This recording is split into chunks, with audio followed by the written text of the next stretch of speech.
do not take every case that comes my way. I've done a lot of technology, and one's currently overseas, which I can't talk about, and I wish I could. But I don't take all the cases, but this one got my attention. She was a power user of technology, and yet the state was saying that she could not do her work, that she failed to be able to effectively collect data from phone calls and input it into a database. Now, her disability rights attorney knew that someone had to assess the state's technology for accessibility, and because the state claimed that her screen reading technology and skills prevented her from doing the job. Of course, the database I had to test was proprietary.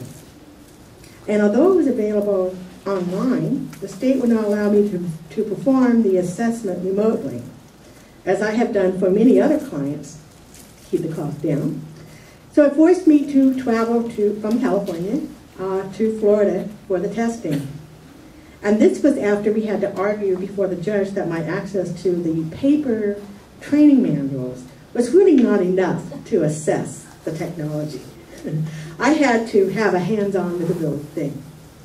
So after completing my assessment and filing my report, the case was settled. Even though the database had been developed by a major contractor, a federal contractor, who insisted that Darla Rogers just did not know how to use her screen reader, or that her assistive technology really was the culprit, we determined that the database software she had to use for her work violated even the basic accessible design rules called for in Section 508. Again, this is the Federal Electronic and Information Technology Accessibility Standard. It also helped that the state of Florida had incorporated Section 508 in their procurement standard. And in fact, I was actually asked by Governor Jeb Bush and the ADA committee to come and help inform the legislative committee, Blue Ribbon Committee, drafting that state law when it happened. So it was great to come back years later working on this case to provide some history for the judge about why these accessible design standards were important to that state. But when a database overrides the accessibility features of your operating system, you know that something's not quite right. Darla Rogers not only received a cash settlement, but the state is now pursuing the contractors for failing to meet their contractual obligation for developing the database software according to accessible design standards. Yes, this is personal. Technology changes, but civil rights do not. And those were my opening comments that I wanted to share with you to get some of the flavor of this out. And so I'm turning it back over to Trevor and maybe to the audience to maybe discuss some of these issues of technology and the challenges before us. Are there any questions from the audience? I had a question. Because people in law school, for the most part, I think, we're using soft test, which I don't know where they get the software from and why most schools, and I assume I've been told the bar also uses this program. And I've just met a few people here this weekend who have learning disabilities and use Microsoft Word because of its ability to show you what words are misspelled as you go along typing into it. And I'm just wondering your opinions on the accessibility of soft test, which seems to be the standard. Have you looked at it? I haven't looked at it, so I can't offer my opinion on that. So I don't know what it's trying to do, and I don't know what you're using it for. So I don't have. But you know what you can do?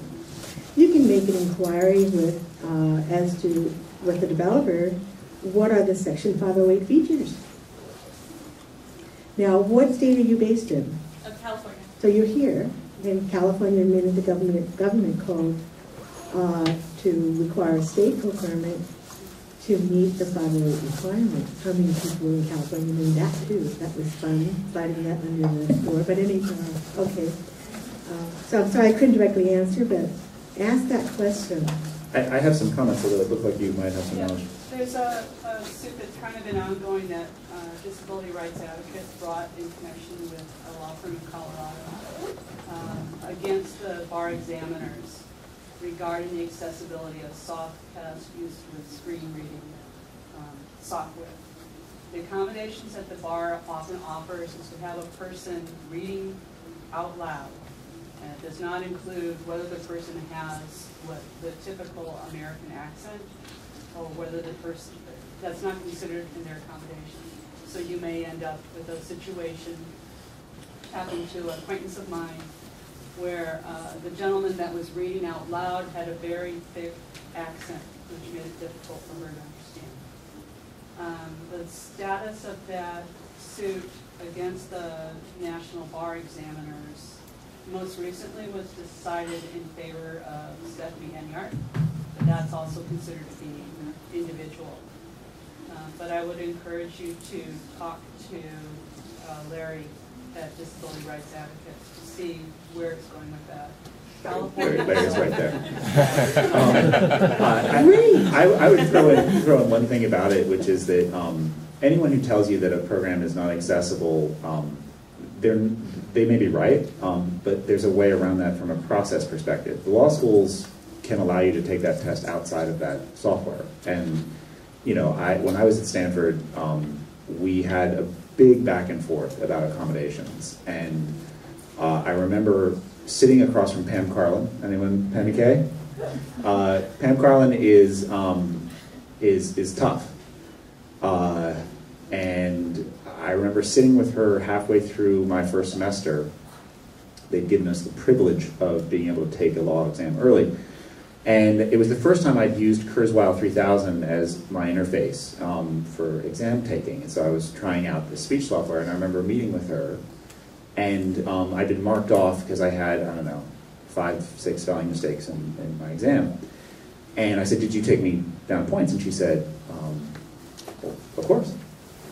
And I was like, okay, how many would be acceptable? And she said, 0. This is Stanford Law School. And I was like, okay then, we're going to have to figure something else out. And I had to negotiate a 2-page agreement with the school. They wouldn't let me have a proofreader because they were nervous about that. That could be cheating. Now, a nice person who didn't know anything about the law who came in to eventually do this was not going to help me with the law exam. But eventually they could accept the term homonym spotter. That was acceptable. Because I couldn't tell the difference between the word counsel and counsel. Turns out that's pretty important. And that they would allow. Because they could get it inside their framework of accommodation. But if you approach them and you make the point, they'll have to listen eventually. They're law schools, they get that they're obliged to do this, but you have to walk them through how. And I think a lot of what Cynthia does, which is so valuable, is to engage people and say, you can make this accessible. Like, it's not impossible. And let's work out some kind of agreement. It may be that you're going to take it in Word, you know, but it can be done. Yeah, but what we can negotiate with law schools is different than what we can negotiate with the bar examiner. And I know that from having had a short stint as the Director of Disabled Student Resources for Santa Clara University, where I provided access to the learning environment, and at the same time was a law student, so I had to interact with the law school and develop the first policy on test taking for a law exam if you were a person with a specific learning disability. That was quite an experience. So yes, I've shared with you one piece of my world, and the world that I am in is trying to identify gaps internationally in standards so that businesses can design to include. There's been a paradigm shift. The paradigm shift is we had technology and we had assistive technology. With this incredible increase in computing power, features in assistive technology are moving into mainstream technology. We are now using mainstream technology with accessibility features in a way that reduces expensive, individualized customization that previously was all that was available for a person with disability. So that's one of the areas we're in. with the UN Convention, it was important for me to ensure that we had accessible design in it.